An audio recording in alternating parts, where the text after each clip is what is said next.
Takže Starborci, vítám vás u nového videa. Dneska to bude moje první reakce na tomhle kanále.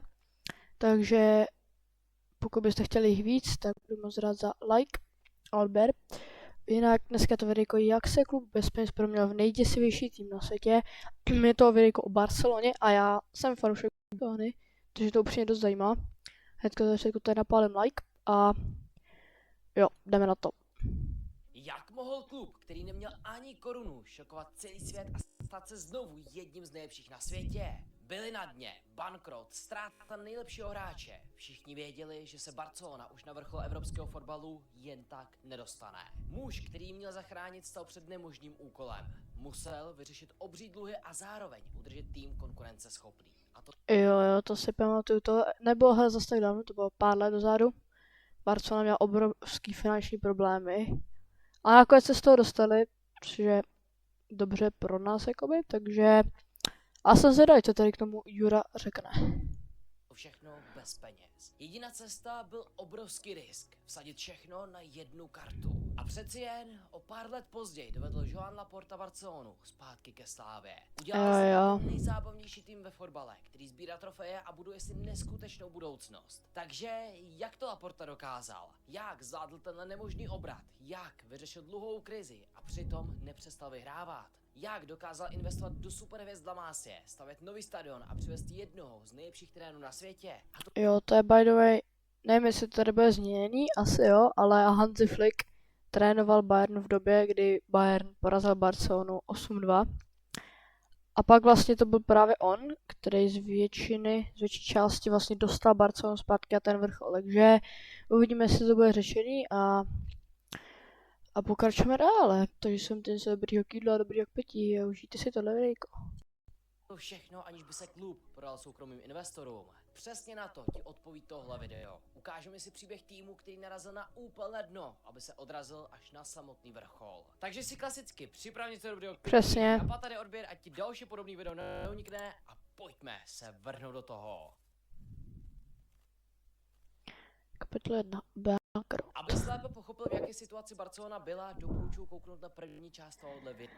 Jo, borci, tady tuhle videjko už jsem viděl, já vám to tak ve zkratce shrnu, prostě tak od nějakého roku, nevím kolik to mohlo, třeba 2017, no 2018 roku třeba prostě, tak Barcelona začala trošku jakoby upadat, odešel, že jo, Neymar, pak Suarez, to už bylo teda později, a prostě Barcelona se dostala do finančních dluhů, prostě Messi musel odejít kvůli tomu, že Barcelona neměla jak ho udržet prostě skrz ty jejich finance a prostě to dopadlo tak, že Barcelona se dostala do takového neúplně příjemného postavení prostě, kdy neměli peníze, jejich tým vypadal, jak to říct, tragicky.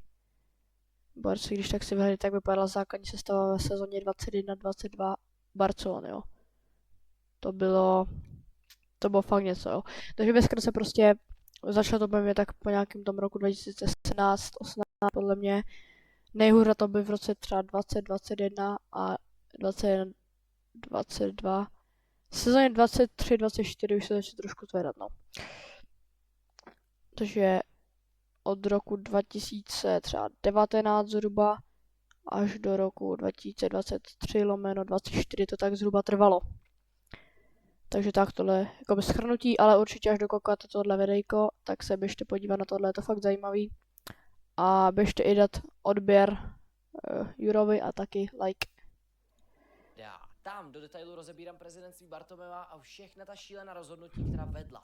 Jo, ještě tady to zmiňoval ten Bartomeu, prostě to byl nějaký ten majitel klubu, který prostě ten tým nefungoval, ale snažil si prostě jenom získat fanoušky tím, že utrácel smyslný peníze třeba za hráči jako Coutinho nebo tak, kteří jako dobře nikdo nemohl očekávat, že budou flop, ale prostě, že utrácel totální rakety za úplně zbytečný hráče, jenom proto, že třeba u voleb byl jakože zvolte mě prezidentem Barcelony, jo, a já převedu tady ty hráče, jo, prostě. Že jako si na to nahrál fanoušky, ale vlastně to bylo úplná blbost. Takže to ještě byl takovej dovětek, co mě napadl. Ale tady je to hlavní, co potřebujeme vědět. Srpen 2020. Barcelona Je to tady. 2-8 s Bayernem Mnichov ve čtvrtfinále Ligy mistrů. Ach, já už Nejtrapnější porážka v těžko se na to historii. kouká. A tato porážka byla jen malým viditelným výsledkem několika katastrofálních rozhodnutí. Stovky milionů vyhozené za špatné přestupy. Totálně zničená platová struktura. Klub platil 100 miliony ročně hráčům, kteří na to rozhodně neměli.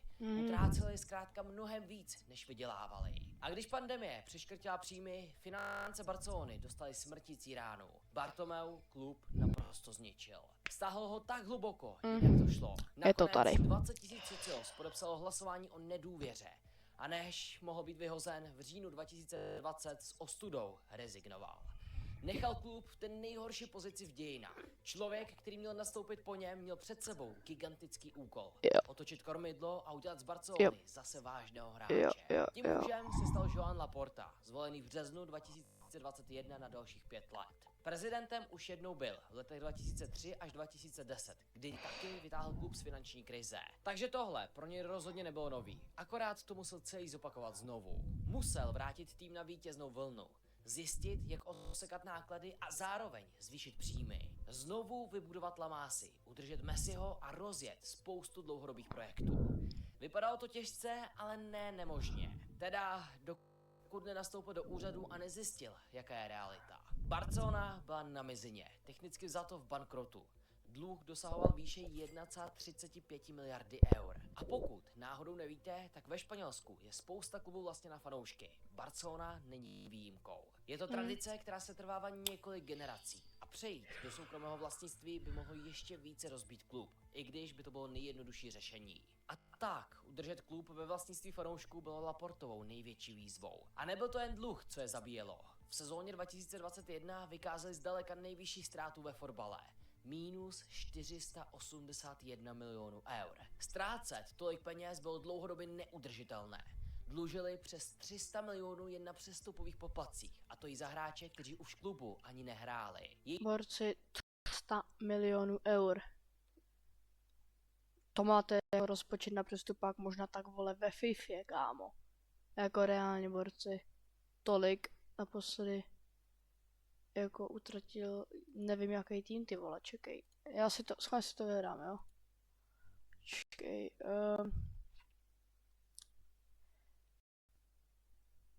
ty vole, ty, nevím jak to napsat, prostě. Schválně se podíváme, borci. Live Sport asi, nebo... Ne, počkej.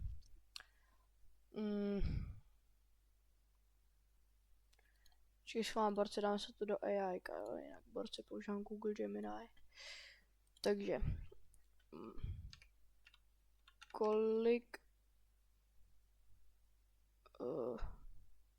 kolik eur utratilo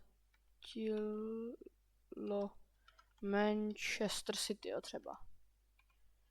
Manchester City za rok 2025, borci. Dávám City, protože City je jeden z nejbohatších jako klubů, jo.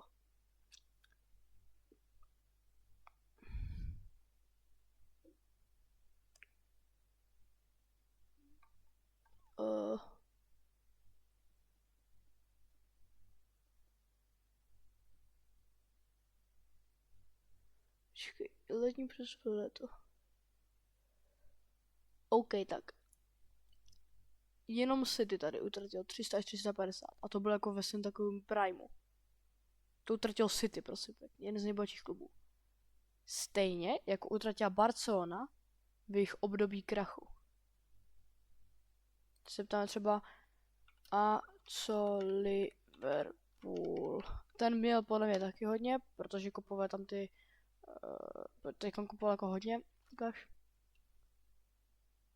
Zimní přestupáku 25 milionů a v letním 150 až 170 milionů eur. To je plně blbost. A to jedno. No prostě tady jsem to chtěl jenom pro porovnání, prostě borci, chápete to. Jako, jak moc to je na to, že byla Barcelona v krachách. Jejich mzdové náklady tvořily 103% celkových příjmů. Ty Platový vole. strop v La Lize byl přitom 70%. V téhle No, situaci taky přišla obrovská rána pro fanoušky. Lionelu Messimu totiž končila smlouva, no a podepsat novou s ním bylo fakticky nemožné. I když zkusil všechno, Messi se musel se svým dětským klubem na dobro rozloučit. To byl první velký zlom, který musel Laporta řešit. Osekat výplaty, zbavit se Přesně. hráčů s obřími platy z éry Bartomeva. Jedním z nich byl právě Leo Messi, který za 4 roky vydělal 555 milionů eur. Podařilo se jim vyškrtnout i další jména, aby se To tu. financí trochu ulevilo. Jenže vylepšovat tým bylo další výzvou. Ztratili nejlepšího hráče historii a museli ho nahradit. Jenže nemohli utratit ani euro. Museli se uchýlit k podpisům hráčů zadarmo. Je to A tady. jediný způsob, jak je mohli v La Lize To je ta sezóna, o které jsem mluvil, 21-22, to myslím. Prostě to totálně absolutně tragická sezóna. No nic, kámo. registrovat, byl ten, že stávající hráči přistoupili na snížení platů. Například Piqué se vzdal peněz úplně, aby Barcelona mohla podepsat nové Jo, posily. jo, tak to jsou ti srdcaři, no, ale pak jako když ti přijde mladý hráč prostě, který mu nabídneš plat jako a prostě pak k němu musíš snížit, tak prostě jako víš co. Když tam sotva přišel, tak to, že jo, pochopíš, že prostě to nebude chtít, že jo. Nemá s tím klubem žádný vztah, nic, prostě jenom přišel a už mu to jako plat snižovat, takže chápu, no, jako. Ale jo, tady je to i napsaný, zkušení fotbalisté, jo, což je právě třeba tady Piqué. V sezóně 2021 až 2022 musela Barcelona vyřešit dva zásadní problémy. Jinak by je to stálo krk. Za prvé, trenér. Ronalda Koemana v polovině sezóny nahradila klubová legenda, Xavi. Byl to obrovský risk. Xavi trénoval pouze v Kataru. Ale bylo to velmi podobné, jako když Laporta v roce 2008 vsadil na neskušeného Pepa. Jo. Bylo to A tady se docela opakuje historie, protože tady v minulosti v roce 2008 seděl na zkušenýho Pepa Guardiolu a v roce 2009 Barcelona byla totálně insane, jakože jeden z nejhrozivějších týmů světa, je tam totální legendy, Ronaldinho, Messi, Eto, Iniesta, Xavi právě. A teď se to jak kdyby zopakovalo, protože pak vzali, že Xaviho a postupně se Barcelona začne také zvedat prostě. Takže tak. o změně kultury, o návratu DNA Barcelony. Za druhé, útok. Messi a Griezmann byli pryč. Agüero musel skončit kvůli problémům se srdcem. Barcelona neměla palebnou Jo, jinak Agüero podle mě, kdyby neskončil kvůli těm problémům, tak prostě kámo, ten tam neměl jako co dělat. On tam šel hlavně že kvůli Messimu, ale prostě to ti prostě nevíde, kámo. Prostě Agüero, když byl mladý, tak jo, však tady byl starší jak Messi, jako. To tady podle mě by stejně nevyšlo. Takže jako on skončil sice kvůli problémům se srdcem, ale podle mě i tak by z toho nic nebylo velkýho. sílu. V lednu 2022 byli na 6. místě a trápili se. Pokud by se nedostali do Ligy mistrů, jejich příjmy by dostali další ránu. Klub se musel vrátit na trh. Utratili peníze, které v podstatě ani neměli. Byl to obrovský risk, jen proto, aby se pokusili. Tady máme Aubameyanga. Kámo, Aubameyanga jsem měl strašně rád právě v dresu Barcelony. Nevím proč, prostě mi byl sympatický. Prostě přišel do Barcelony a prostě mi do toho dresu strašně sedl prostě a byl mi sympatický, bohužel to angažmá tam jako nebylo. Podle mě by mohlo být i dobrý, kdyby tam nepřišel zrovna v tohle z toho období Barcelony, kdy Barcelona byla na naprostém dně jako. Urvat Ligu mistrů. A tenhle risk se skutečně vyplatil. Ve druhé polovině sezóny skončili druzí a kvalifikovali se. No, ale jak to potom dopadlo? No, uvidíme v tomhle videu. Nebo jak já už to vím, ale možná taky. A to nutnost. Přesto byli stále daleko za špičkou. 13 bodů za mistrem. Vypadli ze skupiny Ligy mistrů a pak Přesně, oni se sice do té ligy se dostali, a koukejte. Borci. Vidíte to? Skončit třetí, což znamená sestup do Evropské ligy. prohráli ve čtvrtfinále Evropské ligy s Frankfurtem. To je taky, Což vole. mimochodem byla Kapitola 2. Ekonomické páky. Do sezóny 2022 až 2023 šli stále s obrovskými problémy. Jo, a tady už se začne zvedat. Okamžitě alespoň 500 milionů eur, jen aby přežil. Borci 500 milionů eur, kámo. To kdybyste dali nějakýmu, vole, klubu, který je třeba ne úplně špatný, jo, a prostě, že to není třeba nějaký top klub, byste jim dali, kámo, na jeden přestupak 500 milionů eur prostě. tak je úplně v pohodě. Z toho klubu třeba nevím, co je takový jakoby akorát třeba nevím, třeba Dortmund podle mě je takovej to. Dobrý příklad. Těm, když jste dali €500 000, to blbost půl miliardy eur, 500 milionů eur, tak prostě ti by si z toho týmu prostě udělali, prostě tohle, kdyby zdal nějakému takovému mid týmu, tak prostě za tuhle tu částku, jo, půl miliardy by dokázal z toho týmu udělat jakože špičkovej 10 z 10 klub, jako za tu částku úplně v pohodě, jako. Protože 500 milionů eur jako fakt není málo. Možností moc neměli a pokud ano, tak všechny byly poměrně kontroverzní. Vstoupit do Superligy, rozprodat nejlepší hráče a stát se průměrným týmem, nebo katastrofická varianta. Tady prostě nebylo žádný dobrý fotbalový řešení, borci. Tady všichni, co vidíme, tak je budoucnost Barcelony prostě, ok, Araujo tak trošku jakoby, ale Pedri a Balde jsou prostě budoucnost Barcelony, Evropská Superliga, prostě všechny týmy, které by na to přistoupily, tak prostě kámo.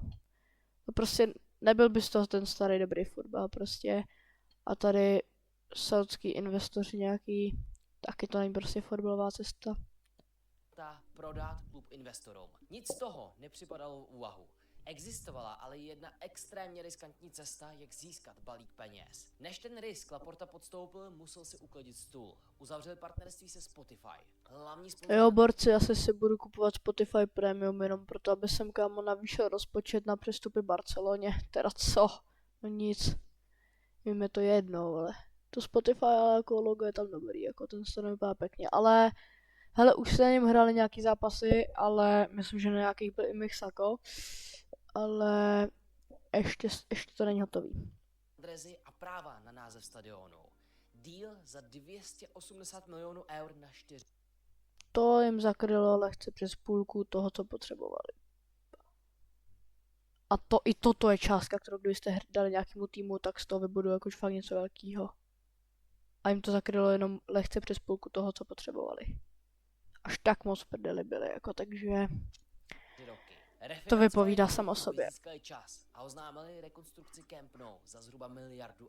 To samozřejmě znamenalo další dluh, ale co mnoho lidí neví, je to, že tenhle dluh je oddělený. Bude se totiž splácet z obrovských příjmů, které nový stadion v budoucnu vygeneruje.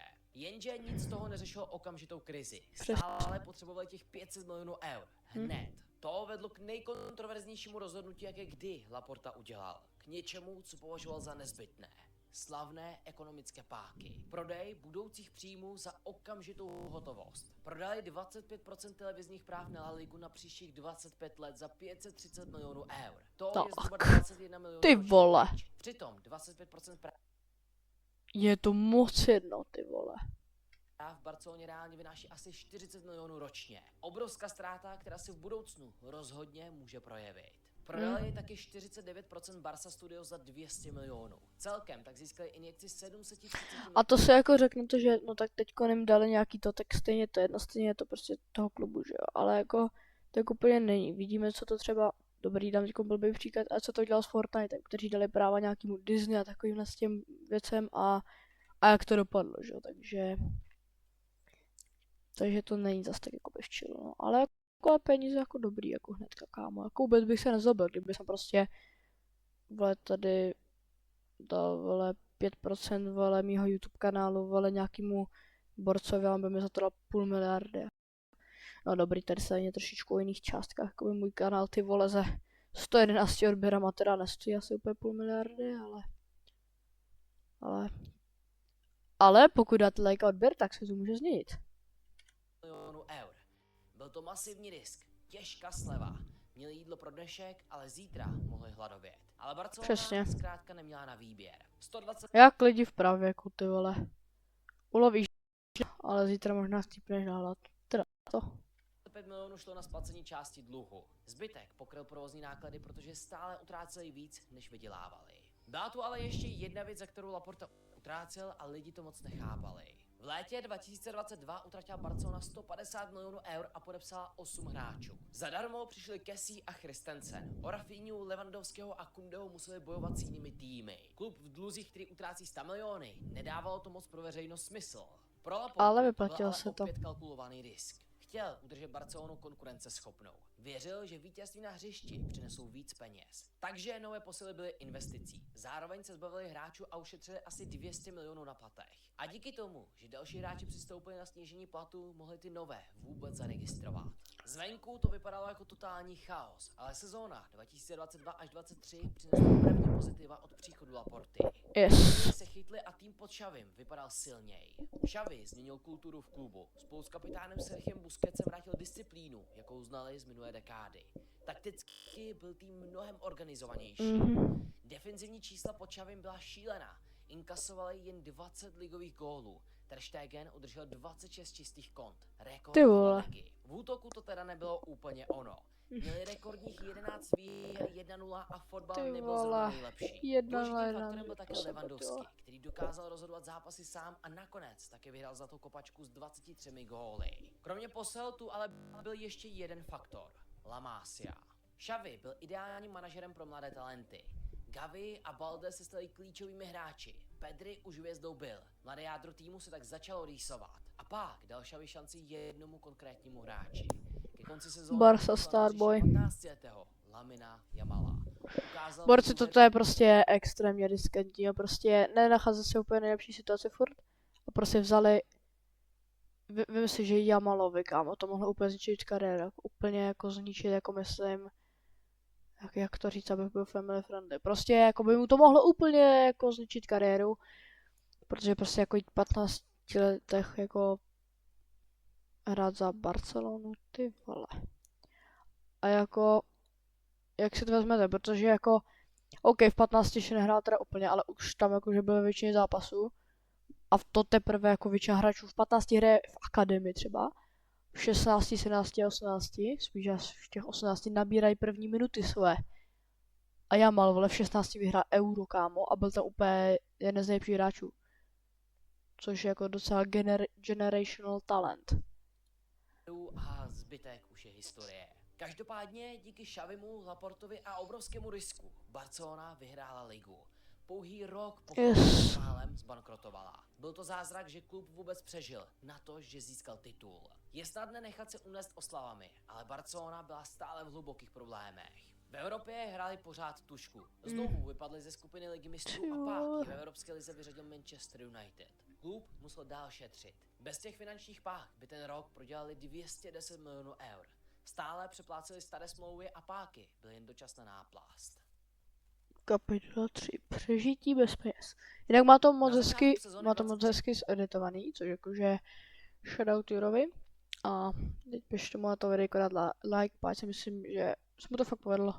Až 24 museli finance překopat od základu. La Liga jim totiž nařídila osekat rozpočet o 200 milionů eur předtím, než mohli cokoliv utratit.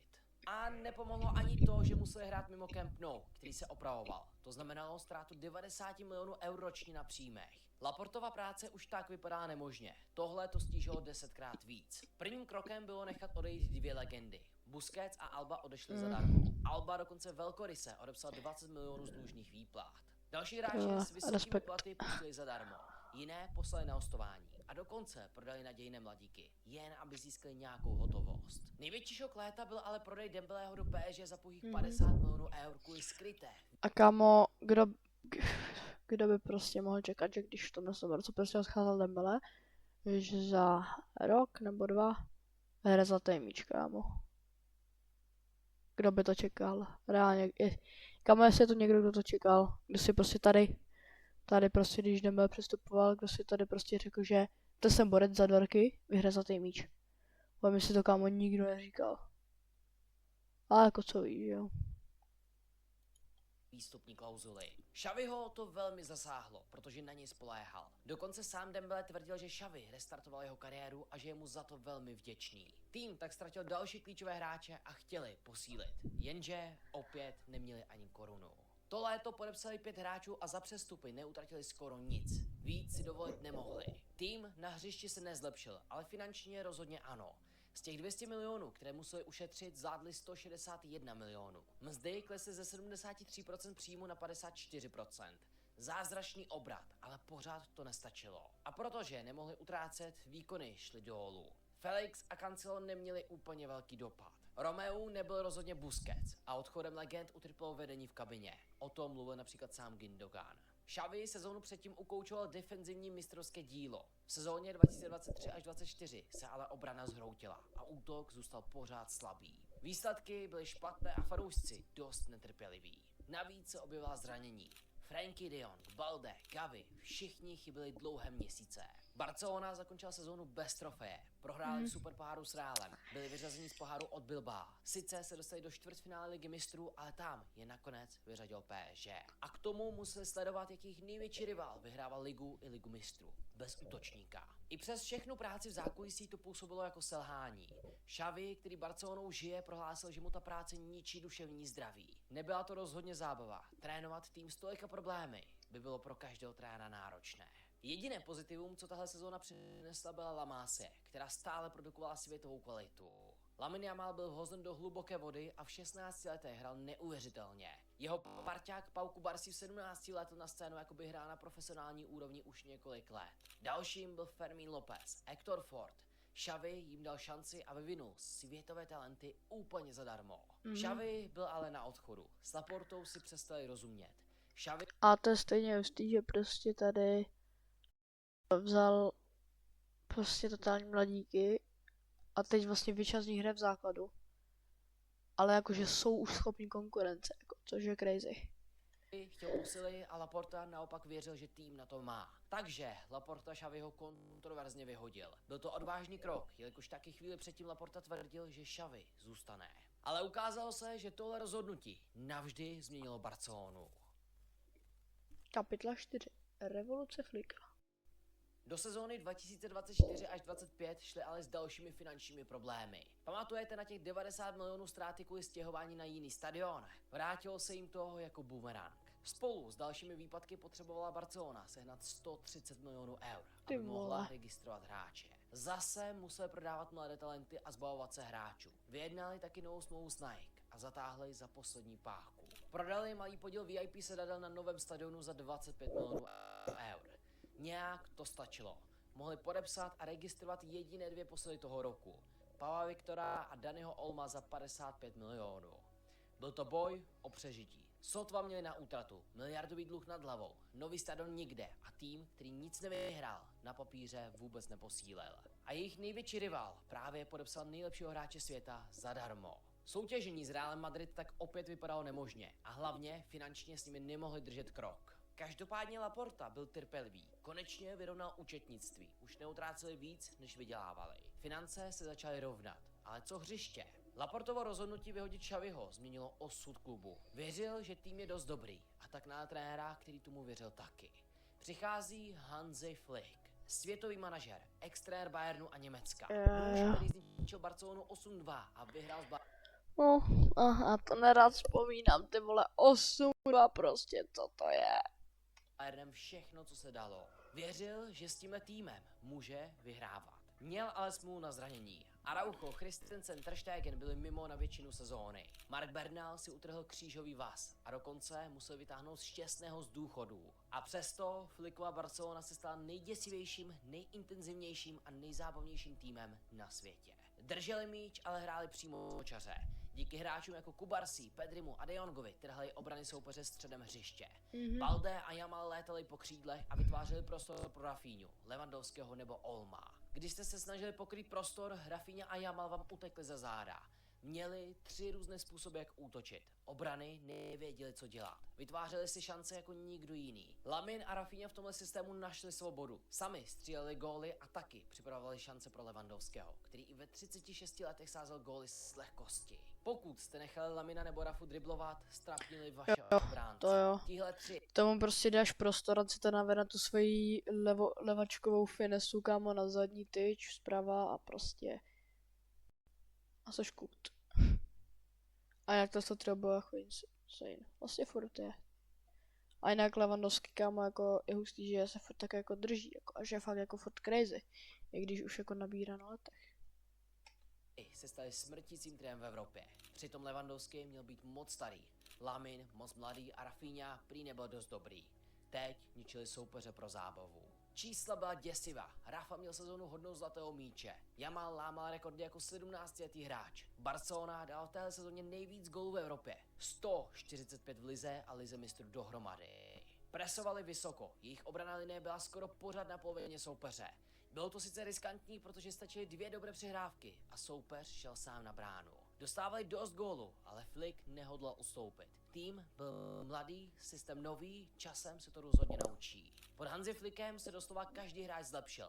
Martinez, Ferran Torres, Eric Garcia, všichni byli platní. Kunde, Kubarsi, Balde, De Jong, Pedri, Fermín a samozřejmě útočné trio, všichni šli nahoru. A výsledek je všem asi jasný. Barcelona vyhrávala. A hodně. Jejich úhlavní rival, Real Madrid, který měl být tím nejděsivějším týmem planety, se jich nemohla ani dotknout. Barca je porazila 4krát v řadě, dala jim 16 gólů, 5-2 ve finále Superpoháru, 3-2 ve finále Copa del Rey a 4-3 v lize, čímž spečetili titul. 3krát sezóně vyhráli trofej tím, že porazili svého největšího rivala. Totální dominance. Jediná věc, která je připravovala o perfektní sezónu, bylo semifinále Ligy mistrů proti Interu Milán. Byl to ten nejnapínavější dvojzápas, jaký jsme mohli za poslední roky vidět. Ve druhém zápase prohrávali 0-2. Otočili na 3-2 gólem Rafinhi v 87. minutě. Mělo být hotovo, ale Acerbi vyrovnal v poslední vteřině a Fratesi rozhodl v prodloužení. Nebýt Jana Zomera v bráně Interu, Barcelona mohla hrát finále. A na to se taky tak blbě kouká, kámo, když prostě Barca byla tak blízko tomu finále, kámo. Ale nakonec nic. To je extra ještě. A útočit na quadruple. Ale domácí treble, po tom finančním pekle, po tom, co neměli ani korunu, byl totální zázrak. Od týmu Joana Laporty i Flicka. Kapitla 5, budoucnost. Tým, který neměl nárok takhle dominovat, vybudoval jeden z nejzajímavějších projektů budoucnosti. Klub teď utrácí v rámci svých možností. Rozpočet na příští sezónu už není v mínusu o stovky milionů. Je tam reálný balík peněz. Hned to využili. Nová smlouva pro 18letou hvězdu, která má našlápnuto stát se jedním z nejlepších v historii. Pojistili si Rafinhu do roku 2028 a Hansiho Flicka do roku 2027. Podepsali brankáře Joana Garciu a prodloužili Šťastného. A taky hledají dalšího útočníka pro hloubku kádru. S dobrým přestupovým oknem může být Barcelona znovu mistrem Evropy. Mají světového trenéra, hromadu talentů z La Masie a další na cestě. Stěhují se taky na nový Camp Nou, který jim vydělá obrovské peníze. Fakt, že Barcelona se za 4 roky proměnila z bankrotující trosky bez naděje na tým s nejzářivější budoucnosti a přitom zůstala v rukou fanoušků, to je prostě a jednoduše úžasný. No a pokud tě tohle videjko bavilo, určitě mrkni na další, který máš právě na... Jo, mě bavilo, takže na další můžeme mrknout třeba někdy jindy. Nezapomeňte hodit like na tohle video i na Jurova video. Budu moc rád za odběr a vidíme se třeba na streamu nebo u nějaké další reakce nebo normálního videa. Čus.